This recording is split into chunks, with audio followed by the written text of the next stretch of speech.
പറയുന്നത്. കണ്ടിന്യൂസ് ആയിട്ട് ലോട്ടറി എടുക്കുന്ന ആൾക്കാരുണ്ടല്ലോ. ഇപ്പോൾ വർഷങ്ങളായിട്ട് ലോട്ടറി എടുക്കുന്ന ആൾക്കാർക്ക് അവർക്കറിയാൻ പറ്റും 4 അക്ക നമ്പർ കാണുമ്പോൾ ഈ 4 അക്ക നമ്പർ 5000 വരാൻ സാധ്യതയുണ്ടെന്ന്. അതിപ്പോൾ ഡെയിലി ലോട്ടറി ആണെങ്കിലും ബമ്പർ ലോട്ടറി ആണെങ്കിലും ഒക്കെ കണ്ടിന്യൂസ് ആയിട്ട് എടുക്കുന്ന ആൾക്കാർക്ക് അറിയാൻ പറ്റും. ഒരു കാര്യം നമ്മൾ പ്രത്യേകം ശ്രദ്ധിക്കേണ്ടത് 4 അക്ക നമ്പർ നമ്മൾ നോക്കി പോകുന്നതല്ല. നമുക്ക് 5000മോ 5000ത്തിന് താഴെയുള്ള പ്രൈസോ വിൻ ചെയ്യാനാണ് യൂസ് ചെയ്യണത്, അല്ലെങ്കിൽ വിൻ ചെയ്യാനാണ് സാധിക്കുള്ളൂ. ഫസ്റ്റ് പ്രൈസ് എപ്പോഴും വിവിധങ്ങളായ നമ്പറായിരിക്കും.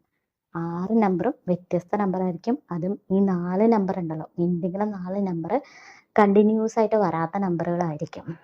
അപ്പോൾ 5000മോ 5000ത്തിന് താഴെയുള്ള നമ്മൾ ലോട്ടറി കടയിൽ ചെല്ലാം 2 സെറ്റായിട്ട് എടുക്കാൻ നോക്കുക ലോട്ടറി.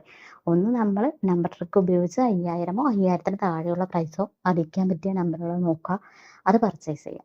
മറ്റത് 1, അതായത് കുറേ നാളുകളായിട്ട് കണ്ടിന്യൂസ് ആയിട്ട്